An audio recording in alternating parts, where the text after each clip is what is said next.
I will present one possible programming topology on this concept, although probably not the one that they have in mind. This is the not-not topology, which is also programming topology. And I will compute the points of the spectrum of something like the spectral regime, although I will show our approach is a bit different than Andreas's. So the idea is to relate automated quantum mechanics and topos theory to construct a new foundation for quantum logic in quantum spaces. And I will present a spectrum for a non-commutative algebra. So the idea is that classical physics is the following. We have a phase space, and we have an observable, which is a function, and then we have given an interval and an observable, we can define a proposition, and this defines a spatial quantum logic by the inverse of this function. It's spatial in the sense that the connectives are interpreted by the set theory or topological concepts. So given a point in the phase space, we can say that the point models a proposition, which just means that if you evaluate the function in this point, you end up in this interval. So this is just the usual correspondence between spaces and logic that we're used to. And we can refine all of this using measure theory, but I won't do this today. So together with Chris Heinen, who we've seen before, Klaas Hansman, we made a generalization to the quantum setting by identifying the quantum phase space, identifying subsets of sigma as acting as propositions, and we describe states in terms of sigma. You all know from quantum logic, and so we proposed this and later abandoned it. For one reason, it has no implication. So what we're going to do is to look at two generalizations of spaces, namely C-star algebras, commutative C-star algebras, and toposes, and we're going to connect those by looking at algebraic quantum theory, constructive Gauss fungibility, and Bohr's doctrine of the testable concepts. Chris Heinen also talked about Bohr's doctrine. Well, you know what it says. So, well, Chris has explained what it says. So, the only way to understand a quantum system is by looking at all its classical pictures. So, this is similar to what Andreas told you. The only thing is that we're swapping the order of the poset. So this is the dual notion of what Andreas has told you. So we have a topos, which is just a functor topos, and then we're going to define the phase space as an internal locale, and the propositions will be the opens of this space. And clearly the work by Andreas and Chris Heinen has been another motivation for us. You know the Gauss fungibility is, you know what a C-star algebra is. And C-star algebras are just non-commutative topological spaces. This is the fungibility. So we have a poset, and the poset consists of the classical context or the windows of the world, and we have an associated topos, which is just the functor topos, and I'm going to present this to you as a Kripke model later on. So we have sets varying over a classical context. Now what is an internal C-star algebra? The C-star algebra in the topos. Well, in this simple case, we just have a functor from our base category to the category of C-star algebras. So this is why we define our Bohrification of a C-star algebra. Given a C-star algebra, we look at the trivial functor, which just assigns to elements of this poset the C-star algebra itself. This is the Bohrification. And now, within this topos, the topos thinks that this is a C-star algebra because locally it's a C-star algebra. And moreover, the C-star algebra will be commutative because all the parts, all the classical pictures are in fact commutative. And this precisely reflects our Fourier perspective. Andreas has told you about the coincides theorem.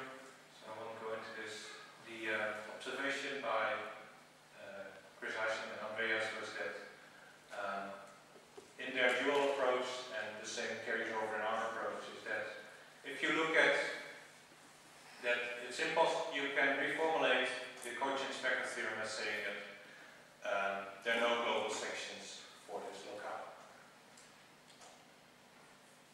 Now what we're going to do is to use constructive Gaussian duality, which can be used inside the topos. So we have given our topos, and inside the topos we have a C-star algebra, and therefore we want to compute its spectrum, and we're going to do this internally.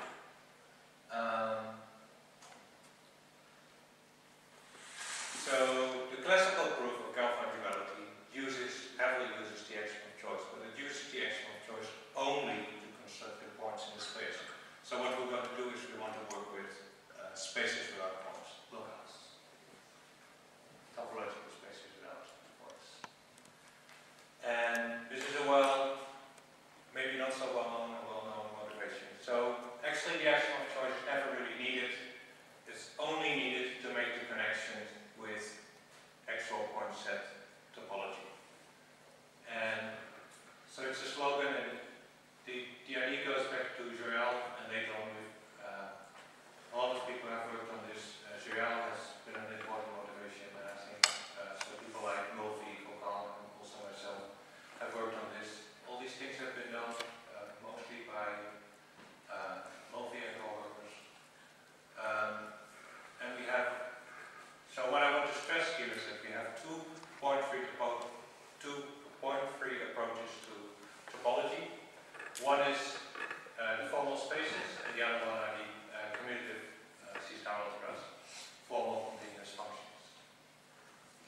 The nice thing is that the formal opens, well, it's basically domain theory.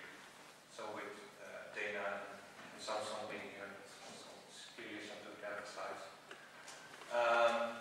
We also have formal continuous functions, which are self-adjoint operators. So these are the observables in quantum theory. So this is really, we really bring those two ideas together.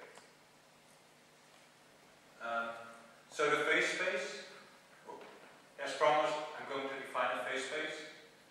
And this is just the Gaussian dual taken internally inside this topos.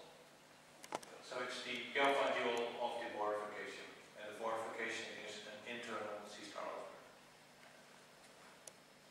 And Cochins-Becker now precisely says that this locale has no global points. So there are no hidden variable models, but there is a well-defined space of hidden variables. But the space is no points. So far this was all known. I mean, this is something that I did together with Chris and Klaas Hansman. Now what we're going to do is to actually unfold this definition, because we have a locale and a topos, and well, you can work with this, but it's a bit difficult sometimes. So we want to have a concrete representation of what's going on. So we're now going to compute what is the external picture of the internal locale.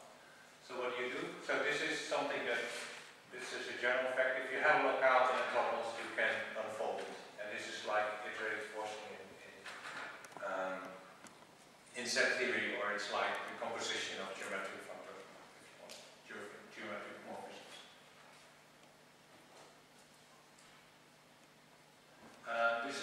We have a similar problem as Andreas says. So specifically, if you look at the commutative case and you apply this procedure, you do not get expect.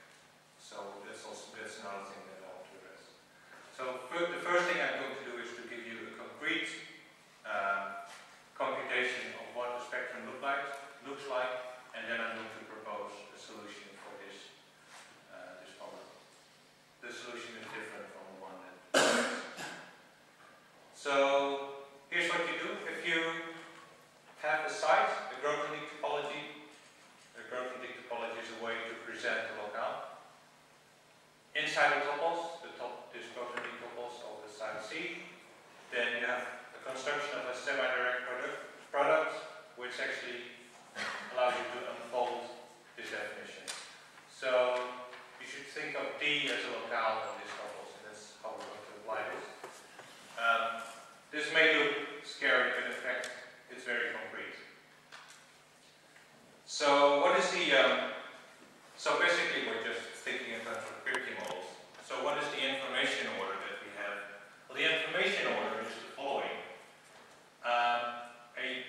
bigger C-star algebra has more information.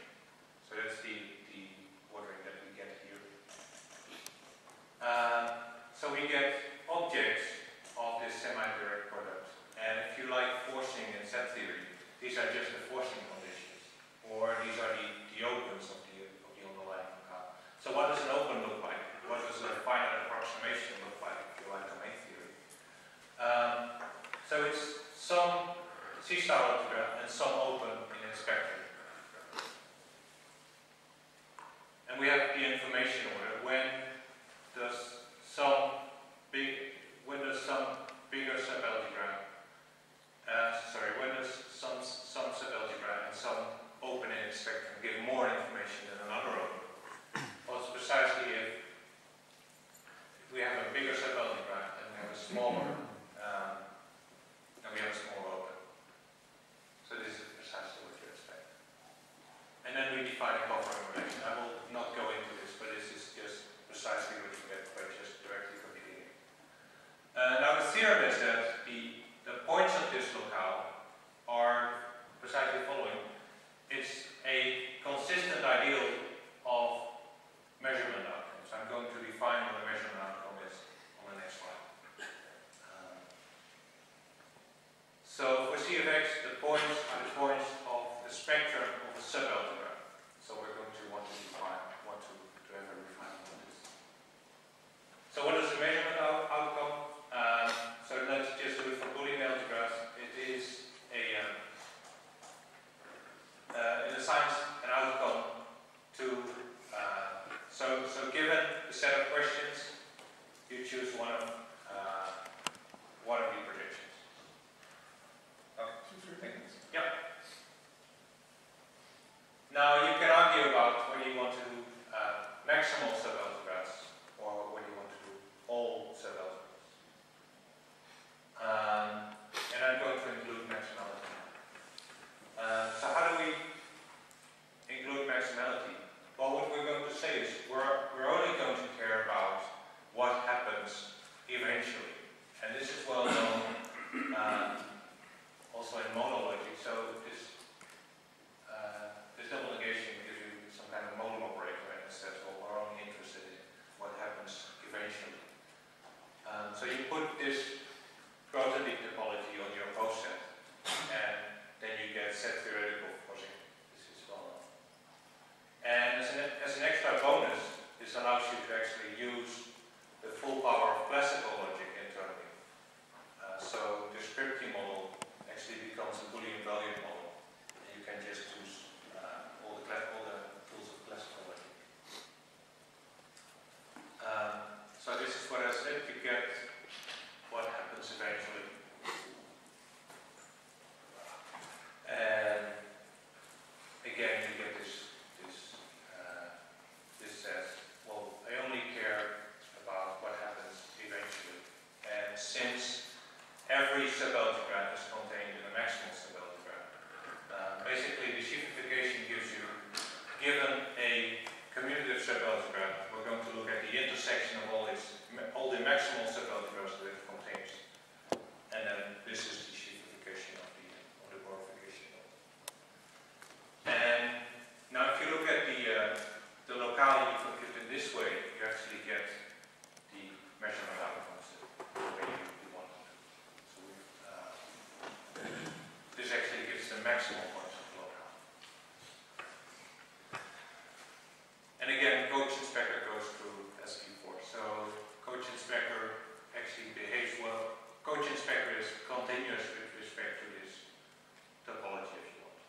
set V of or something. Yes. Is there a physical way to distinguish these two approaches? Can you do something what the Döring-Eichen approach cannot do, or vice versa? So the relation with the Cauchy-Specker theorem seems to be the same because we both get a global section, so that doesn't change much. Here's an argument. There are two. Let me give two arguments for our approach. One is the information order you get here in terms of Kripke models. I think in this case it's the natural one. You say that D contains more information than C if D is bigger. That seems like a very natural thing to do. The other thing is that what we get is an internal C-star algebra. So the mathematics becomes much more pleasant because you just have the internal C-star algebra. From there on, you can just work with all your tools that you already have. And it's a